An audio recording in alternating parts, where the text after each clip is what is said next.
सब मिला, एक तू ही नहीं। एक फ्लैट की पहली मंजिल में श्वेता नाम की लड़की रहती थी और दूसरी मंजिल में अंकुर नाम का लड़का। श्वेता B.com फाइनल ईयर में थी और अंकुर ने इंजीनियरिंग के फाइनल ईयर में। श्वेता और अंकुर दोनों एक दूसरे से बहुत प्यार करते थे। दोनों के परिवारों के बीच भी काफी अच्छा रिश्ता था। दोनों परिवार अक्सर एक दूसरे के घर आया जाया करते थे। हर सुख दुख में दोनों के परिवार हमेशा एक दूसरे के लिए खड़े होते। यही वजह थी कि श्वेता और अंकुर के रिश्ते भी काफी अच्छे थे, जो वक्त के साथ साथ प्यार में तब्दील हो गए। अंकुर अक्सर किसी भी चीज के बहाने श्वेता के घर आया करता, तो वहीं श्वेता भी अंकुर की भाभी से मिलने के बहाने उनके घर चले जाती थी। दोनों के प्यार का सिलसिला ऐसे ही चलता रहा। एक दिन श्वेता का बड़ा भाई अंकुर के घर से लौटते हुए सीढ़ियों से उतर रहा था, तभी अचानक उसे एक पेपर नीचे गिरा दिखा। उसने उसे उठा लिया, लेकिन जब श्वेता के भाई ने उस पेपर को खोला और उसमें जो लिखा था उसे पढ़ा तो उसके होश ही उड़ गए और वो गुस्से से लाल हो गया। घर आते ही सबसे पहले उसने श्वेता और अपने माँ पापा को बुलाया। माँ के हाथ में वो पेपर देते हुए उसने श्वेता को एक चांटा मारा। वो पेपर पढ़ जैसे उसके माँ पापा के भी होश उड़ गए।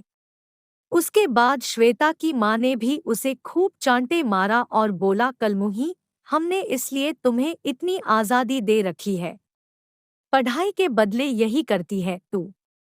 वो पेपर दरअसल एक लेटर था जो अंकुर ने श्वेता को दिया था और आते वक्त श्वेता से सीढ़ियों पर गिर गया।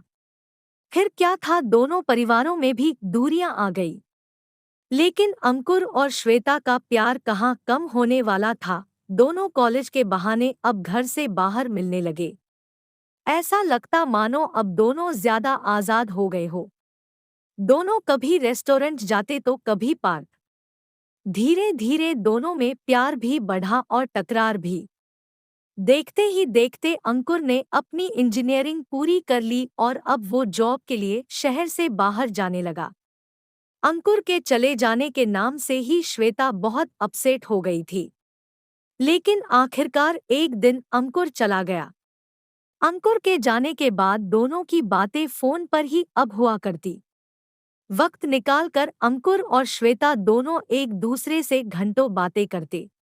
लेकिन अब धीरे धीरे श्वेता के पास अंकुर का फोन कम आने लगा। श्वेता फोन करती तो वो कभी रिसीव करके ये बोल देता कि मैं बिजी हूं, तो कभी फोन रिसीव ही नहीं करता। ऐसे में श्वेता तो मानो अंकुर के लिए बिल्कुल पागल होने लगी थी। अब श्वेता का ना खाने का मन करता, ना पढ़ने का और ना और किसी काम में। फिर एक बार अंकुर अपने घर आया। श्वेता बहुत खुश थी, सोचा अंकुर तो उससे जरूर मिलेगा।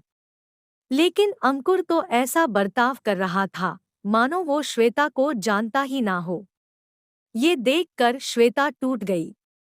उसे समझ आ गया था कि बाहर जाने के बाद अब अंकुर अपनी लाइफ में आगे बढ़ गया है।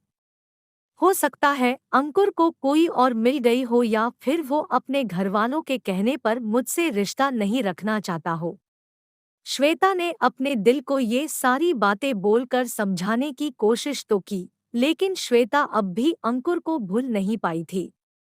और अब तो श्वेता का मानो प्यार से विश्वास ही उठ गया। अब श्वेता भी बहुत अच्छी कंपनी में जॉब कर रही है।